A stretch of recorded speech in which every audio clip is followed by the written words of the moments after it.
Good afternoon and welcome to Lunchtime series, proudly powered by leadershipbydesign.co, where we aim to add value to people's lives. You can listen to us every Wednesday and Thursday at lunchtime on ebizradio.com, where you can catch us chatting everything leadership, coaching, and marketing. And you can catch the Lunchtime series on all your major podcast channels today.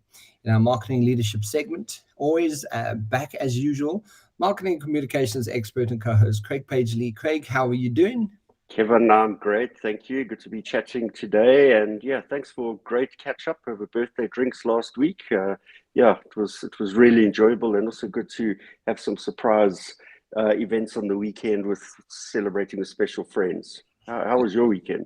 It was good. It was good. It was a busy one. We did some. We also played some paddle, Oh, wow. paddle That's cool. tennis, and I'm still not coping with. I need to get the fitness levels right up there because it looks fun, but it's the after effects are quite Yeah. malicious, actually. Yeah, I've got an hour and a half game. I'm going to gym for warm up after the show and then straight into an hour and a half game. Ah, fantastic. Yeah. No, I mean, I love it. It's just, it's not the easiest game that I've played.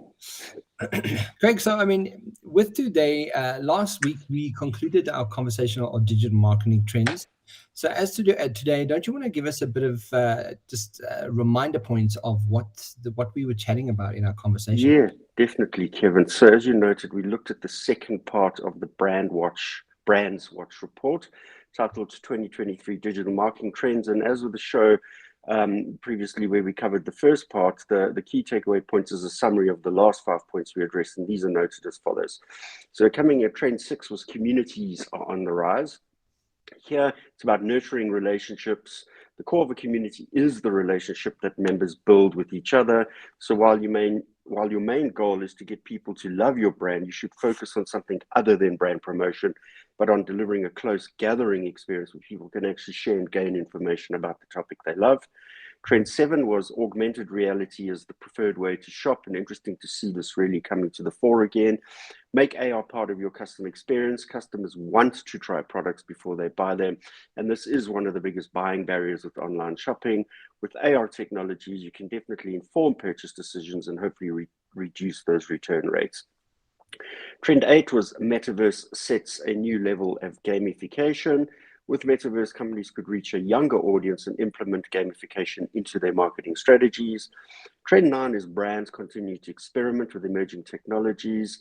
Yeah, experiments definitely help push the industry forward, Kevin, but marketers should always exercise caution before jumping into these expensive new ways of activation, and especially when budgets are tight. And then the last trend, as a reminder point, was Trend 10, which is multi-format content, one that is absolutely essential. Be accessible. As a marketer, you want to repurpose your existing content into a wide range of formats and spread it around. So start writing down your thoughts, upload your podcasts, share your slides, film your day-to-day activities, and live stream your events. And those are the key reminder points from last week's conversation, Kevin. Fantastic. Thank you, Craig. Guys, if you want to check that out, check it out on the YouTube, on YouTube and all the major podcast channels under the Lunchtime series. But Craig, what are we going to be chatting about today? Yeah, Kevin, I've picked a topic that focuses on an area where you're the specialist, namely that of growth and leadership. I came across a great article titled, "Are You a Growth Leader? The 7 Beliefs and Behaviors that Growth Leaders Share," and it was published by McKinsey & Company, Marketing and Sales Practice Division, and the article was written by the following contributors, and please excuse the pronunciations of some of these names: Biljana Zenovsky, Eric Hazen, Jessica Perry, and Denise Spilek. The article is structured around findings and highlights from a survey that actually focuses on what separates leaders from the pack. Nice phrase that. Do you know, it's a good, I'm glad that we are actually chatting about this, Craig. One of the things that I'm coming across quite relevant is a concept that you learn in coaching, which is you don't know what you don't know until you know, right?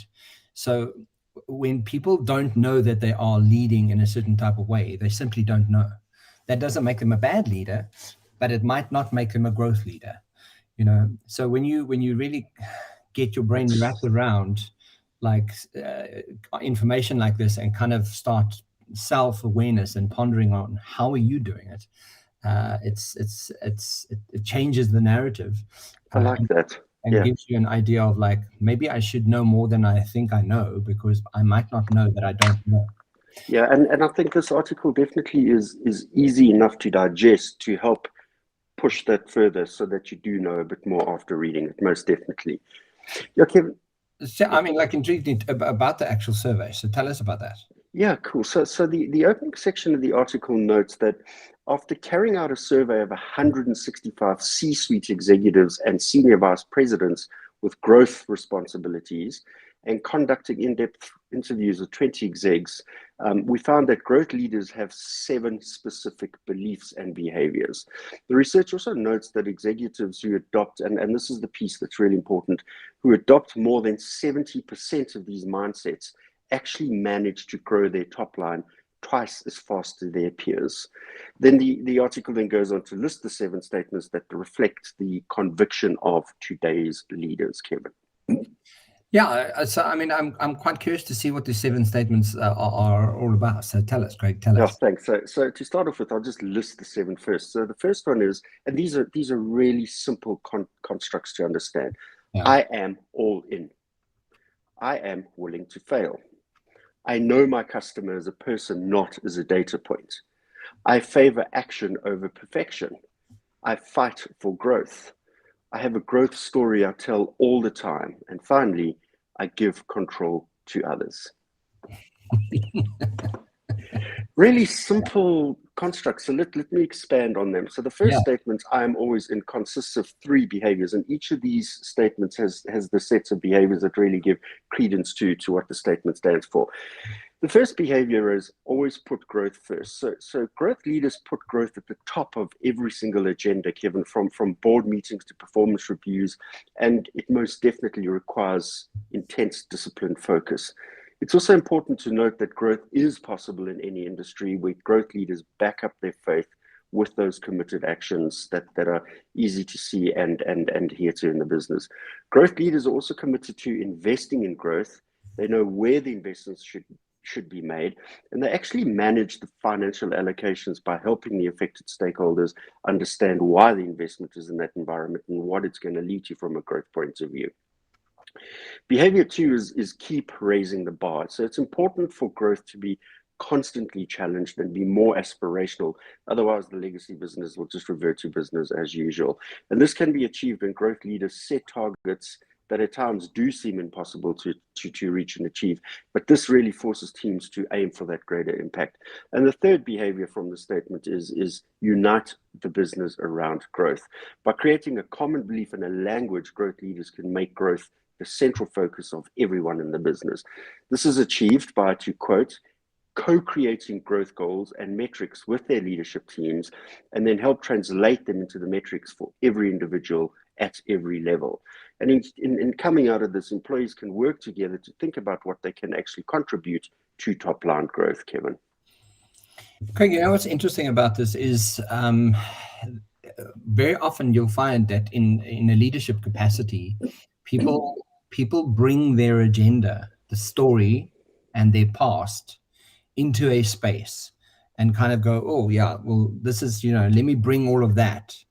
And just with a bit of fine tuning, if you just step into a growth mindset and a growth leadership perspective, and ask yourself, what is it that they need?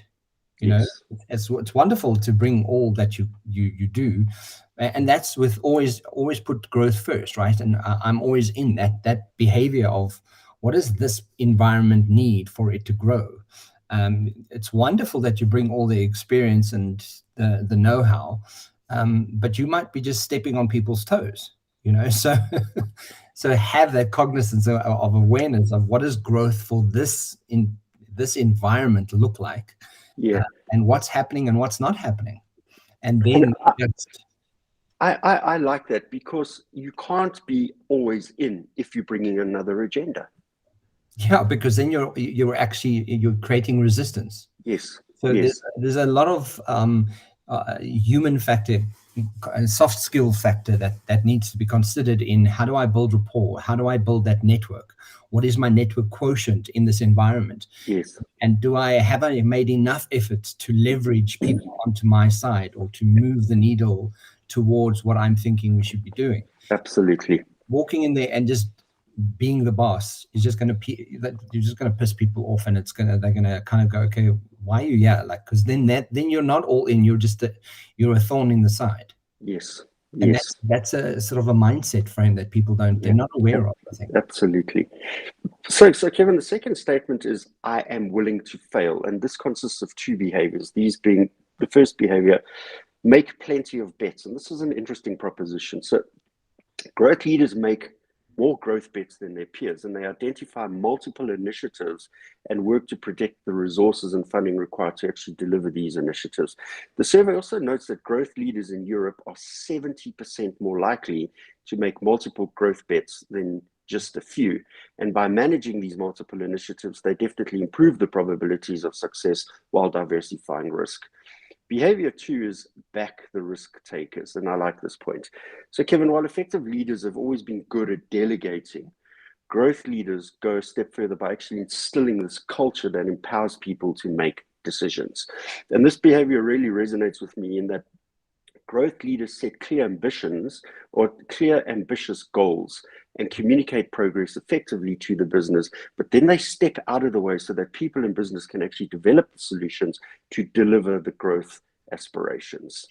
Craig, when you speak of it now like this, right, I'm willing to fail and sort of back the risk takers. My immediate association to that is, and check your ego. Because very often when it comes down to putting yourself out there and failing and willing to fail, people's egos are just in the way of their failing, right?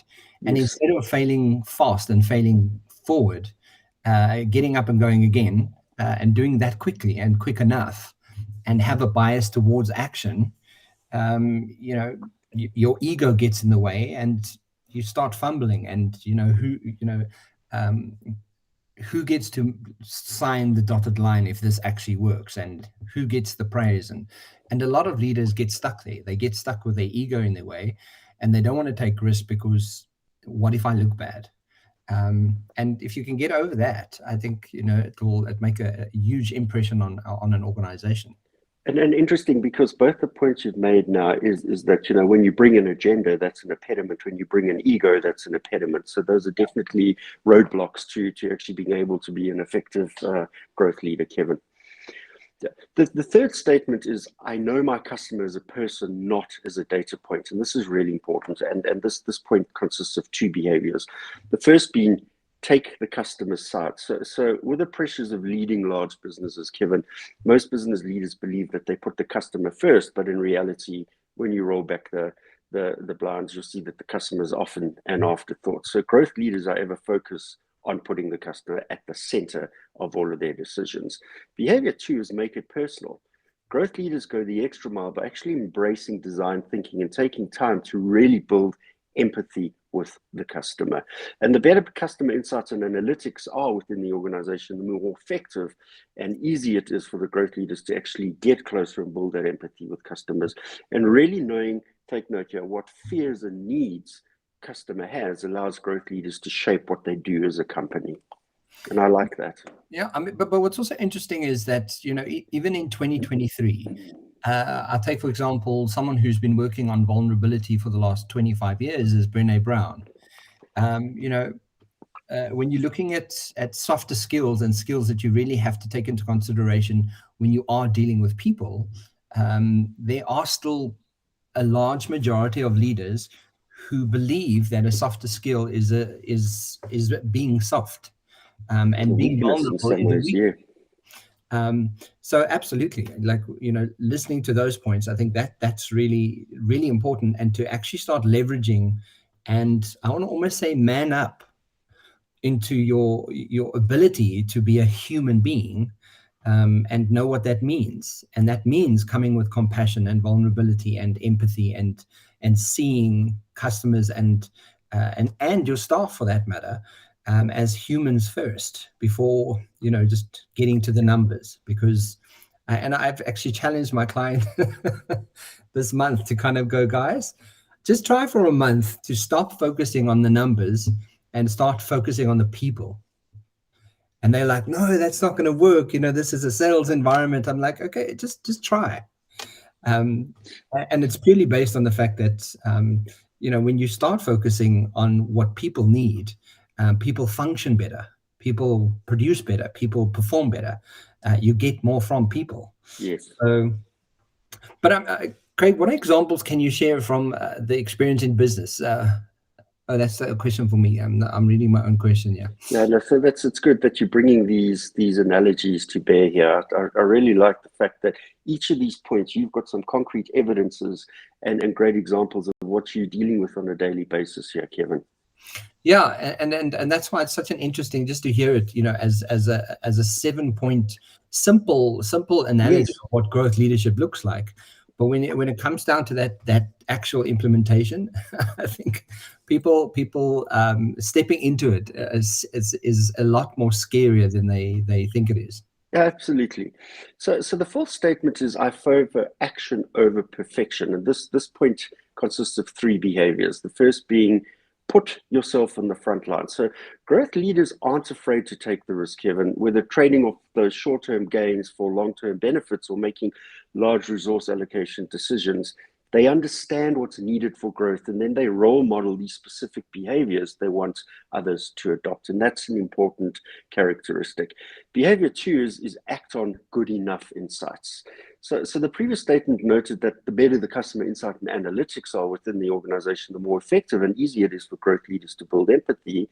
We learned that good data is also crucial for making those good decisions. And the challenge here is that growth leaders value speed over perfect insights, often using the data they do have to make effectively considered decisions, pursuing those vigorously, and then finally reevaluating based on results and getting the iterative process back in place. Then behavior 3 is face the facts insights. So growth leaders are intent on eliminating businesses or procedures that underperform, obviously. The count is that they do have to strive to allocate resources to proven growth options or new initiatives that promise a much better return on investment.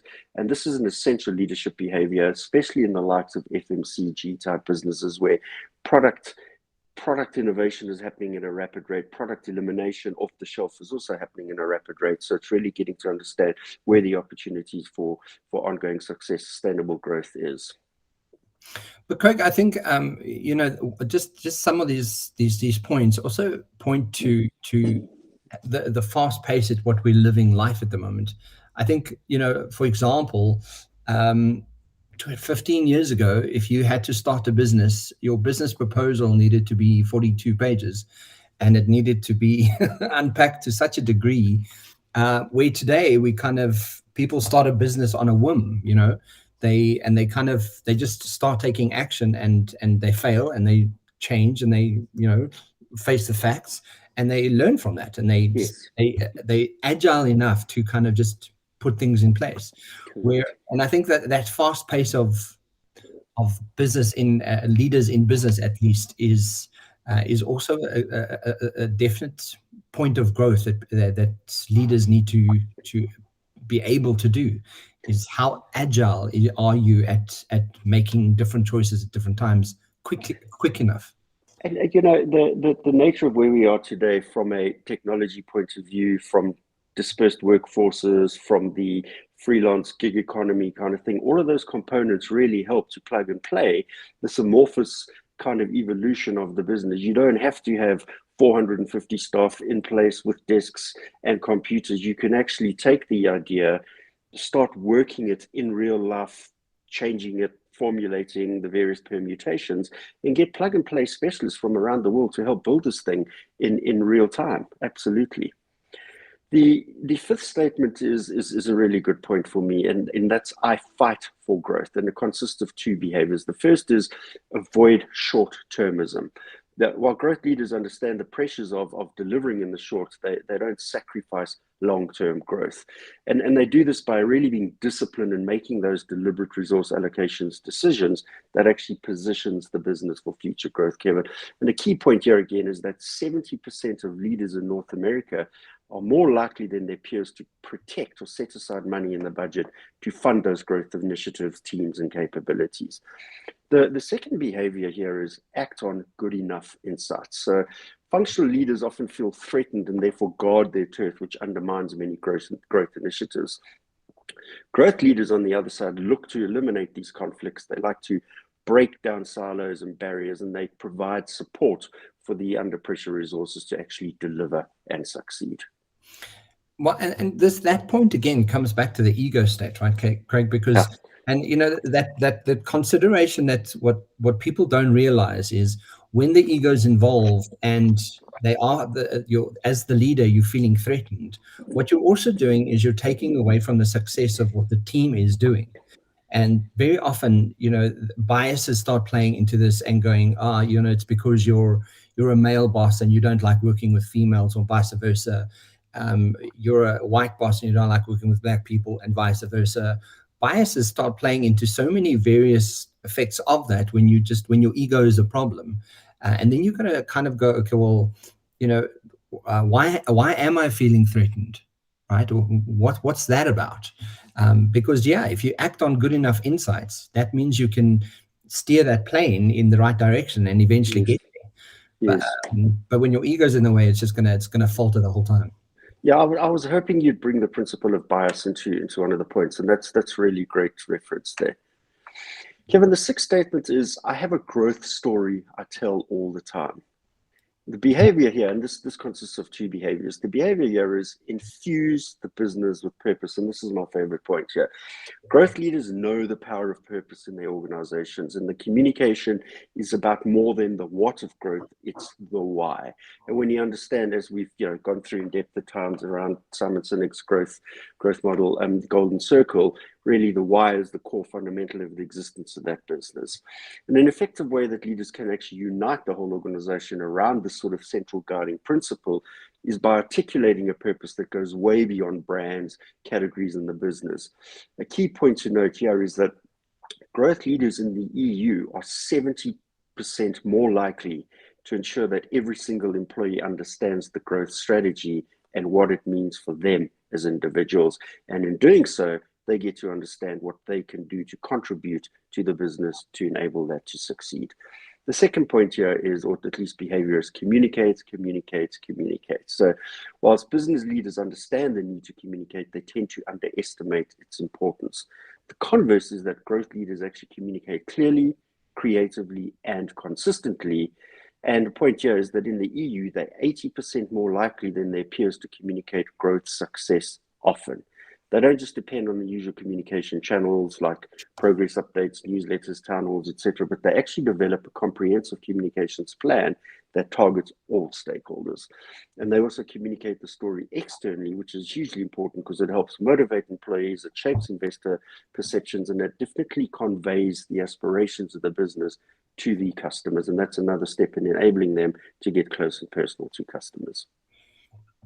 Craig, what's important about this point for me is a couple of years ago we worked, I think I've mentioned this story to you before, about working with an amazing brand, and we worked with, it's a food brand, and their top executives needed to present to 1,000 of their franchisees, and the top 5 execs wanted to do presentation skills training. And it just lends itself to this communicate.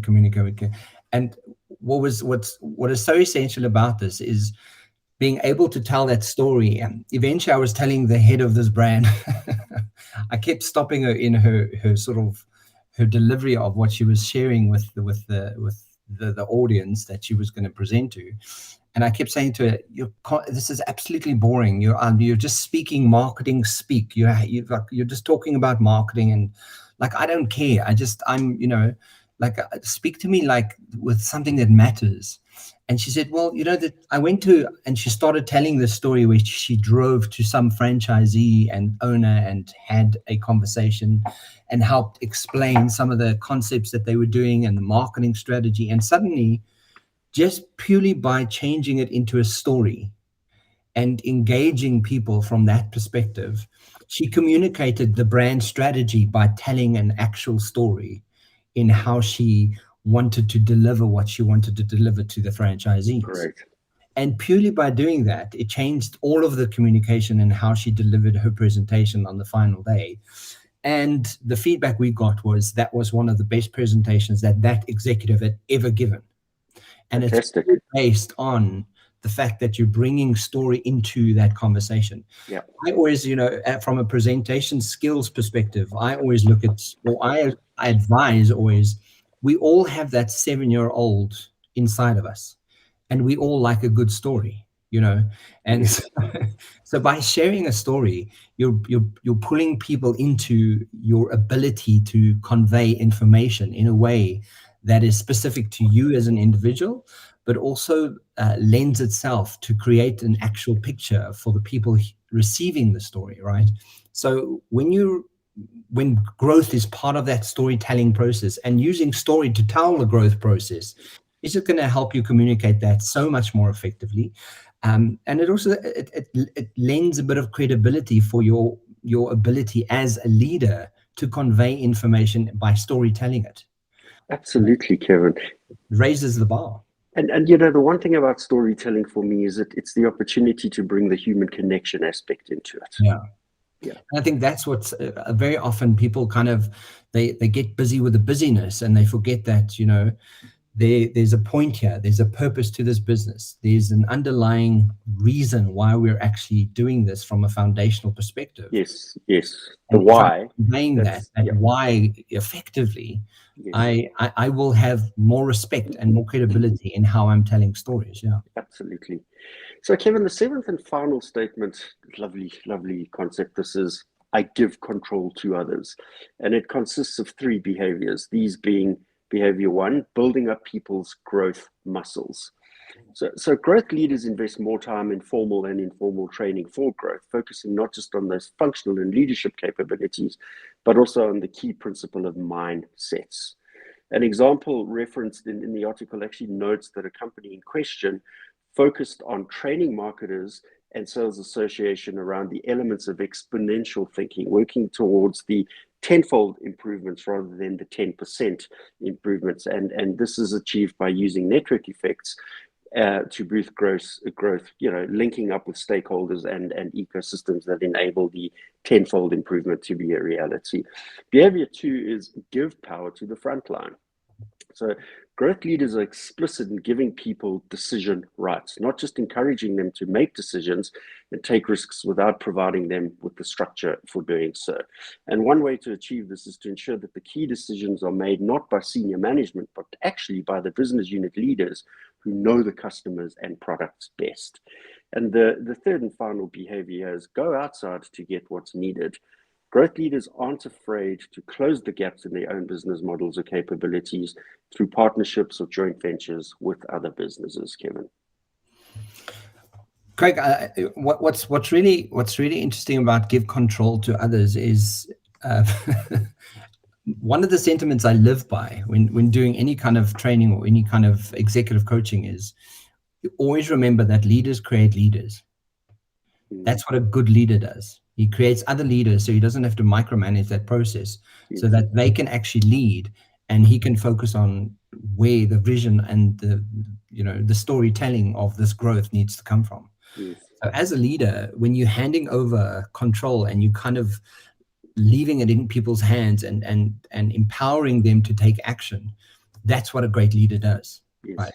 And yes, you need to be involved. Yes, you need to steer that ship. But when if you're just coming from sort of a directive perspective, you're not creating leaders. You're creating good instruction takers or very well paid instruction takers. Yeah, absolutely.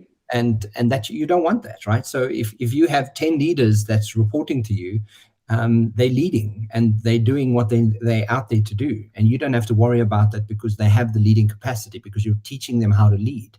Yes. And that's accountability, and that's all the stuff that leadership is encompassing. So yeah, I love these points. I think it's really, really important. Craig, I mean, with as we end today's conversation, what are the key takeaways that we can share with the listeners? Kevin, so the key takeaway points reference the key statements and the facts that define what growth leaders are, and these are noted as follows.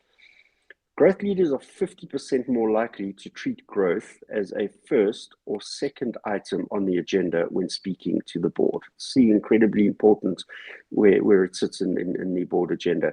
They are 70% more likely to build an understanding of the customer's needs through formal and informal methods, the ethnography, surveys, in-store visits, etc.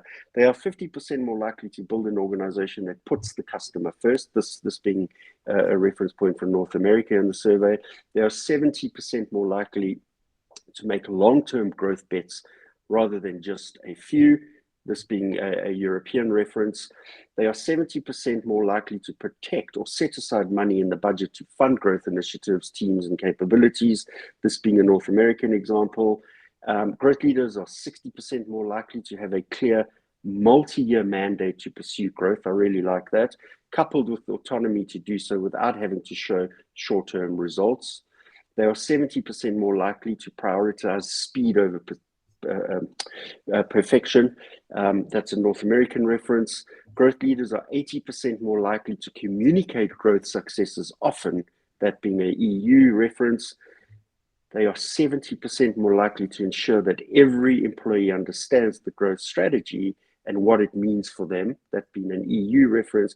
And finally, growth leaders are 40% more likely to have an explicit incentive to reward risk-taking in their teams. Really good point, that being an EU reference, Kevin. And those are the key takeaway points for today. Fantastic, Greg. I love this. And I have a really nice quote for you from John Maxwell. And he says, the single biggest way to impact an organization is to focus on leadership development. There is almost no limit to the potential of that organization that recruits good people, raises them up as leaders, and continually develops them. Fantastic. That's really great. Plug in these aspects and, you've got growth leaders being nurtured right there. Yeah, so definitely looking at, what that growth leadership is for you and your company. Absolutely.